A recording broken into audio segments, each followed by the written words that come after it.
الخير، انا باشمهندس محمد عمرو. النهارده مش هنخرج من الفيديو غير واحنا فاهمين 3 حاجات.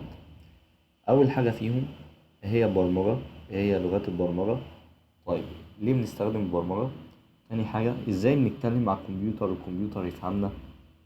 تالت حاجه هنبدا اول مشروع لينا ببايثون. طيب اول حاجه ايه هي لغات البرمجه؟ عشان افهم لغات البرمجه لازم افهم يعني ايه لغه، يعني ايه اساسا لغه. فكر فيها كده، هنلاقي إن اللغة هي وسيط ما بيني وما بين شخص عشان نقدر نفهم بعض. يعني بستخدم اللغة عشان أتواصل مع شخص، أفهمه أنا وهو يفهمني. نفس الموضوع ده عندنا في البرمجة، احنا بنقول إيه؟ لغات برمجة. إذا لغات البرمجة هي وسيط ما بيني وما بين الكمبيوتر عشان نقدر نفهم بعض. طيب يبقى لغات البرمجة هي وسيط ما بيني وما بين الكمبيوتر عشان نقدر نفهم بعض. عندنا أنواع لغات برمجة كتير جدا جدا، أشهرهم بايثون، سي بلس بلس، جافا، سي شارب، سي، لغات كتير جدا. طيب يبقى احنا بنستخدم اللغات دي عشان نكلم الكمبيوتر. دي أول نقطة. تاني نقطة عندنا احنا لازم نفهم حاجة، إن الكمبيوتر غبي. ايه ده؟ يعني ايه الكمبيوتر غبي؟ يعني الكمبيوتر مش بيعمل غير اللي أنا بقوله عليه بالظبط. طيب ازاي يا باشمهندس؟ عشان نفهم ندي مثال. احنا قلنا الكمبيوتر غبي، ندي مثال لشخص غبي. دلوقتي انا لو قلت لشخص غبي هات لي ميه، قال لي انا مش فاهم، وضح لي لو سمحت شويه. اقول له لو سمحت خش، هتروح للمطبخ. ابتدي اقول له اعمل لي ايه بالتفصيل. هتروح المطبخ، يقول لي اعمل ايه في المطبخ. اقول له إيه؟ تفتح التلاجة، وبعد كده تشيل ازازه الميه، وبعد كده تقفل التلاجة، وبعد كده ترجع لي. اذا انا بقول له خطوات اللي هيمشي عليها بالظبط. نفس الموضوع ده عندنا في الكمبيوتر. ان الكمبيوتر هو ده هنا في السلايد بنتكلم عن لغات البرمجة والكلام ده. بعد كده بنتكلم ان الكمبيوتر غبي، لازم اقول له كل حاجة هو يعملها. طيب ده بيخلينا نفكر في التفكير ايه؟ اللوجيك. واحنا طبعا عندنا في البرمجة اهم حاجة اللي احنا التفكير او نفهم الكونسبت. طيب دي بالنسبة لتاني نقطة. تالت نقطة عندنا، لاحظنا ان في اكاديميات كبيرة جدا واساميها كبيرة تغلط غلط كبير. ايه هو؟ اللي الطلاب بيبقى سنهم صغير وبيروح يعلموهم بايثون ككودينج في الاول قبل ما يتعلموا كونسبت.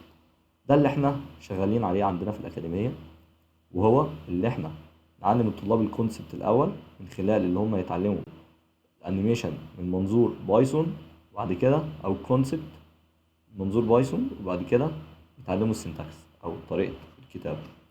هنيجي عندنا نعمل الاول برنامج بايثون. هنخش على اللايف ستوديو، نختار بايثون، هنلاقيه عندنا بالشكل ده. طيب ايه الشكل ده؟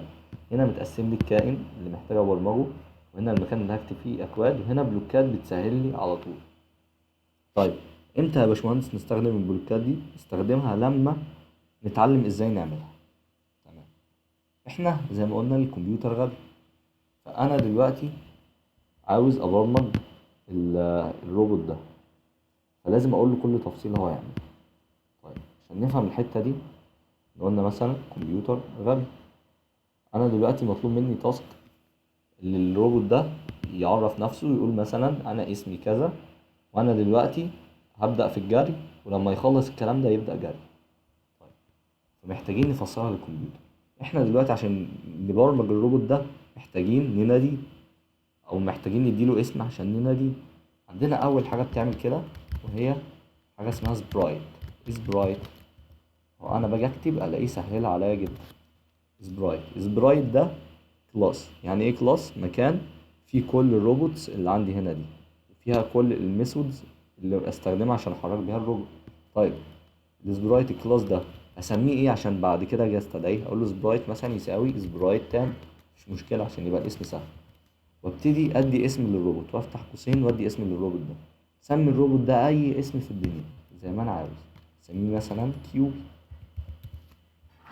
بعد ما سميت الروبوت ده كيوبي، انا ليه سميته كيوبي؟ عشان لما اجي اقول له مثلا يا كذا او يا كيوبي اعمل لي كذا كذا كذا، ينفع اقول اعمل لي كذا كذا؟ طب مين اللي هيعمل لي كذا كذا؟ لازم اديله اسم. اديته اسم. طيب بعد كده احنا قلنا الكلاس سبرايت ده اللي فيه كل الاوامر اللي بستخدمها عشان ابرمج الروبوت. اقول له لو سمحت سبرايت، جوه كلاس سبرايت ده هات لي الميثود او الداله اللي بتخليه الروبوت ده يتكلم. طب ايه هي؟ ان هي يتحدث يعني سيف اهو. طيب يقول مثلا انا عاوز يقول ايه؟ انا كيوبي. كيوبي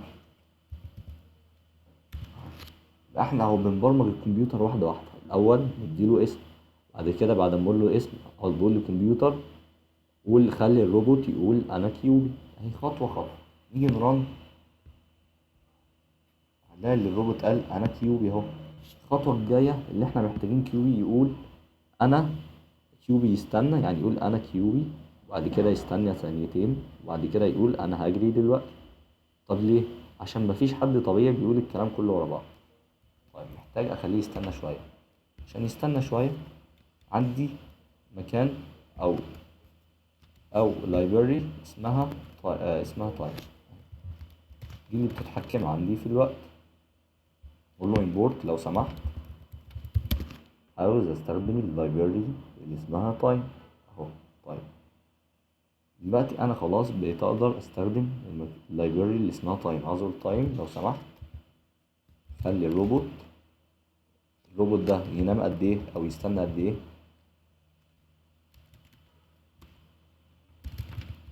يستنى قد ايه؟ يستنى ثانيتين اهو. طيب دلوقتي هو بعد ما يستنى ثانيتين يعني انا بقول للروبوت قول انا كيو، وبعد كده استنى شويه وبعد كده كمل كلام. قلنا ايه الامر اللي بيخليه يكمل كلام؟ الامر اللي هو سي اللي جواه سبرايت اهو. نقول له سبرايت لو سمحت المكان اللي اسمه سبرايت ده، المكان ده قلنا جواه كل الاوامر. طب انا عاوز انهي امر اللي بيخليه يتكلم اللي هو امر سي. الاقيه هو بيسهل عليا يقول انا اجري دلوقتي.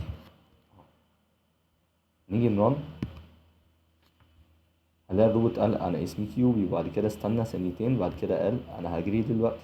طيب عاوزين اول لما يقول انا هجري دلوقتي ويخلصها يستنى ثانيتين برضك وبعد كده يجري. هعيد نفس الامر ده تاني. يبقى تايم، احنا اتعلمنا بقى خلاص. تايم طيب اللي هو خلاص تايم ده يستنى قد ايه؟ قول له والله يستنى ثانيتين اهو.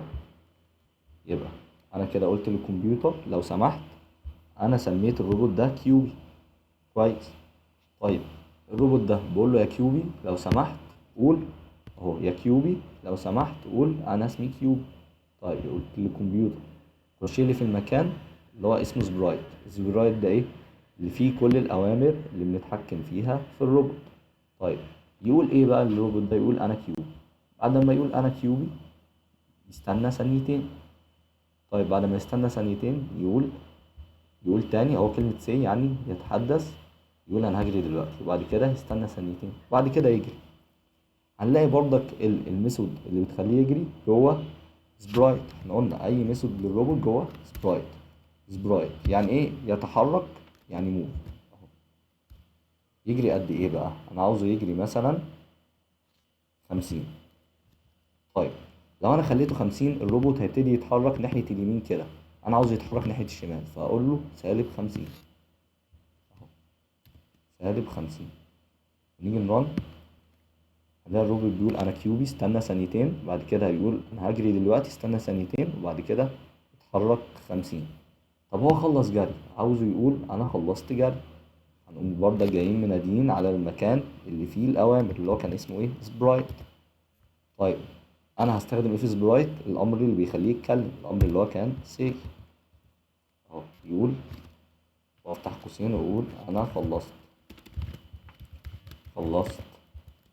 جري. خلاص نرن نشوف هل الفاينل بروجكت تم ولا لا، بس نخليه يجري مسافة اكبر شوية 150 مثلا. هنلاقي ان الروبوت بيقول انا اسمي كيوبي استنى ثانيتين اهو.